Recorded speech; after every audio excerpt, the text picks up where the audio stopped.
Welcome to the Claire Horatio Daily World Brief. There is a very specific kind of silence that happens when you check your phone, hoping for a message from someone far away, and the line is just dead. It is a profound physical absence, a communication void where a life used to be. Right, it really is. Well, today is Saturday, August 15, 2026.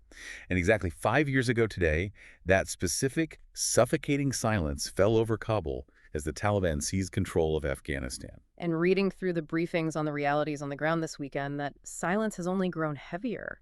We are seeing a systematic assault on women that the UN is now formally recognizing as gender apartheid. On top of that, half the population is facing severe food insecurity. And just to compound the physical danger, a border conflict back in February saw Pakistani airstrikes displace thousands more citizens. People who literally have nowhere left to go. The international community's response over the last 5 years has largely been to, compartmentalize that failure. It feels like a defense mechanism, honestly. Yeah. Is the global community silence just a refusal to look at a generational mess they violently dismantled and then abandoned? That is a huge part of it. The situation stands as a grim monument to the consequences of abrupt Western withdrawal. What we are observing is a phenomenon psychologists call learned helplessness, but operating on a national scale. So citizens are trapped under a regime they can't escape, while the West just looks away. Pretty much. The diplomatic apparatus that intervened heavily for 2 decades has essentially moved on. They are focusing on closed-door meetings in Brussels rather than the daily physical survival of the Afghan people. And what is striking is that the legacy of that specific withdrawal seems intimately connected to the extreme operational strain we are seeing right now on the U.S. military footprint across the rest of the Middle East. Operating a global military presence requires staggering logistical and human endurance, and current reports show that endurance is failing. Just look at the crisis aboard the USS Abraham Lincoln. That aircraft carrier has been on a 9-month extended deployment, right? Yes, and reports from families indicate that sailors are dealing with broken plumbing across the ship, exhaustion, and severe shortages of fresh food. There are documented accounts of sailors losing up to 65 pounds. That level of physical deterioration has to lead to severe psychological impacts.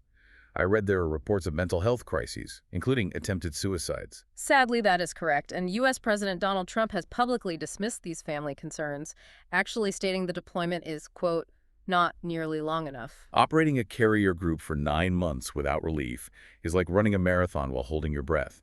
At a certain point, the physical machinery and the human psychology just start experiencing anaerobic failure. Relief is scheduled. The USS George Washington is en route and expected in Oman around August 22, but the human toll of maintaining this posture is undeniable. And the reason that carrier is pinned in the region is entirely tied to the intensifying U.S.-Iran conflict over the Strait of Hormuz.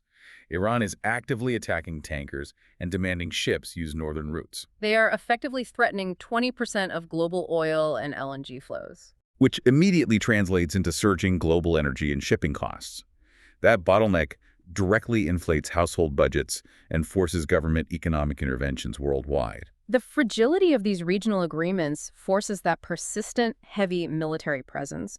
We are seeing the June 2026 ceasefire framework being severely tested as of this weekend. Because on Saturday, August 15th, Israeli strikes in southern Lebanon killed 11 people, including 7 civilians in the town of Ansar. The Israeli Defense Forces stated they were targeting a Hezbollah commander using civilians as human shields, while Lebanese authorities forcefully condemned the strike on a residential area housing displaced families.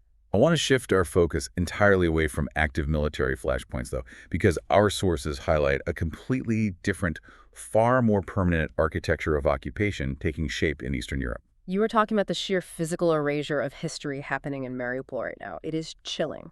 Russian contractor Su 2007 is actively building a massive apartment complex called the Leningradsky Kvartal. They are literally pouring concrete over the rubble of Ukrainian homes on Metallurgy Avenue. Locations where tens of thousands of people were killed or displaced. The underlying economics of this construction project reveal a highly deliberate strategy of demographic replacement. By offering 2% mortgages to Russian citizens, that amounts to roughly $72,000 US. Exclusively to individuals holding Russian citizenship. So the influx into these newly built complexes primarily consists of Russian security personnel, regional officials, and logistics workers. Financially incentivizing loyalists to occupy these new developments permanently alters the demographic makeup of the city. It ensures the surviving displaced Ukrainian population has no physical infrastructure to return to. They are cementing the occupation through urban planning. Wait, I am stuck on how this plays out diplomatically in the surrounding region. While Russia paves over Mariupol, diplomatic hedging operates in an entirely different reality just a few borders away in Serbia. Right. On Friday, August 14th, Ukrainian President Zelenskyy made his first state visit to Serbia to meet President Vučić. Which is wild because Serbia is widely considered Europe's most pro-Russian country, pushing narratives of Orthodox brotherhood and strongly opposing Western sanctions. Yet, behind the scenes, Serbia quietly served as a conduit for roughly $1.15 billion in munitions to Ukraine in 2024. How does a leader survive politically by secretly sending over $1 billion in weapons to a country his electorate ostensibly opposes? Especially since Vučić is facing student protests in upcoming fall elections. Vučić is executing a massive geopolitical arbitrage scheme. It is a survival mechanism for leaders navigating a multipolar conflict. Meaning he profits off both the EU and Russia without committing to the democratic values of either. Exactly that. Serbia's domestic economy relies heavily on cheap Russian gas, but the European Union remains its largest trading partner. So by funneling artillery shells to Ukraine through intermediaries like the Czech Republic and Poland, Vučić appeases Western defense needs while maintaining his domestic pro-Russian brand. That specific kind of institutional stress test, where leaders push the boundaries of political survival, is happening globally right now.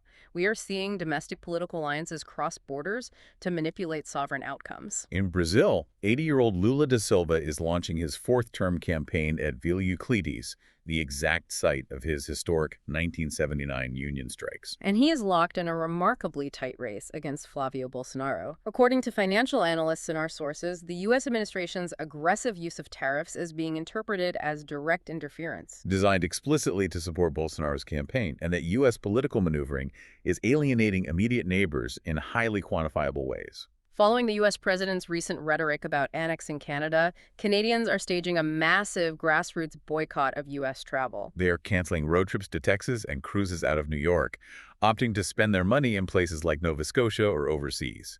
This boycott is costing the U.S. economy roughly $2.35 billion annually. Domestically, the U.S. is experiencing its own profound institutional clashes. The BBC is currently attempting to subpoena the Trump family, specifically Donald Trump Jr., Ivanka Trump, and Jared Kushner, to defend against a $10 billion defamation lawsuit brought by the president over a 2024 Capitol riots documentary. The process servers were reportedly turned away at Secret Service checkpoints. That trial is set for February 2027. Meanwhile, in the UK, we see another manipulation of democratic norms. Nigel Farage just won a by-election in Clacton. Our sources indicate he engineered this specific election to secure parliamentary privilege, dodging an active inquiry into a $6.7 million crypto donation from an overseas billionaire. But the details of that Clacton election are staggering. In that specific race, 27% of the electorate cast a protest vote for a comedian in a space villain jumpsuit called Count Binface. More than a quarter of the voters chose a satirical character over actual politicians. Have these elections ceased to be about public policy entirely? When an electorate uses a satirical candidate to voice their disenfranchisement to that degree, it indicates a fundamental breakdown in the social contract. They read like mechanisms for leaders to launder their grievances and secure legal immunity. Voters recognize the institutional mechanisms have been hijacked. Their vote for Count Binface is a rational, albeit cynical, rejection of the entire framework. I want to talk about how this kind of narrative manipulation intersects with the technological extraction of information. But first, a quick reminder. For more daily briefings, brain candy explainers, and classic audiobooks, you can always visit clarinaratio.com. Looking at the technology sector, our briefings highlight the rapidly escalating AI arms race.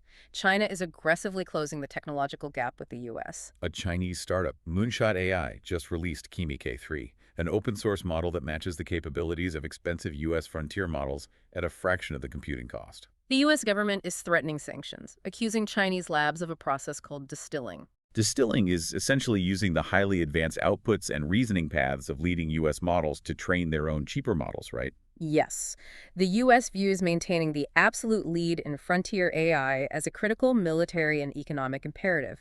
They view this extraction technique as industrial-scale intellectual property theft. But to understand why these companies are fighting so aggressively over training data, you have to look at how U.S. companies are acquiring their own material.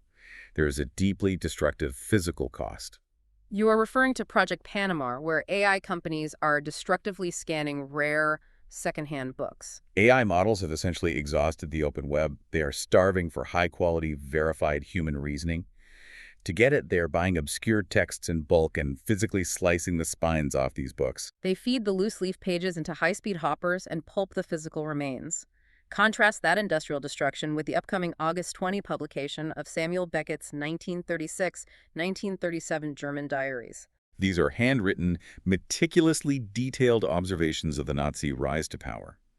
He took notes on the fashion of the Hitler coat and the rhetoric of blood and soil. These physical notebooks survived solely because they were hidden in a Paris cellar during the occupation.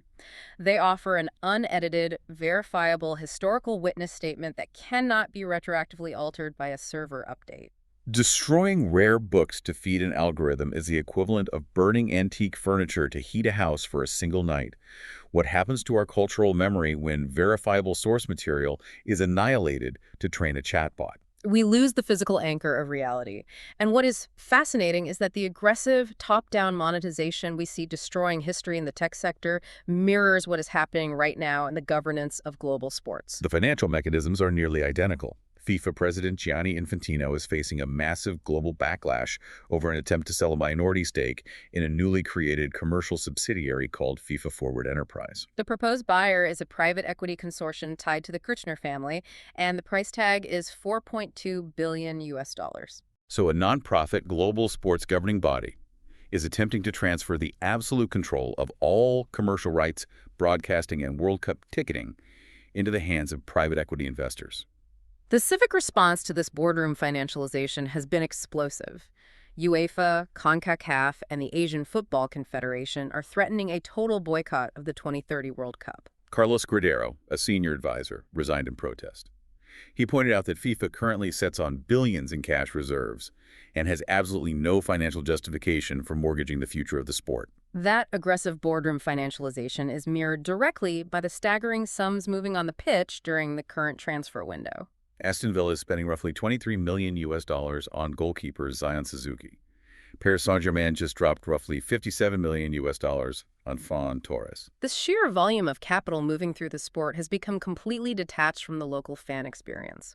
The clubs and governing bodies operate less like civic sporting institutions and more like unregulated sovereign wealth funds. I want to pivot away from the abstract billions being traded in these boardrooms because the immediate physical realities of the natural world are imposing their own harsh, unavoidable costs this weekend. As of today, August 15th, Hurricane Lala, a Category 1 storm, is bearing down on Hawaii's Big Island. Forecasts are predicting up to 25 inches of rain. Governor Josh Green has declared a state of emergency.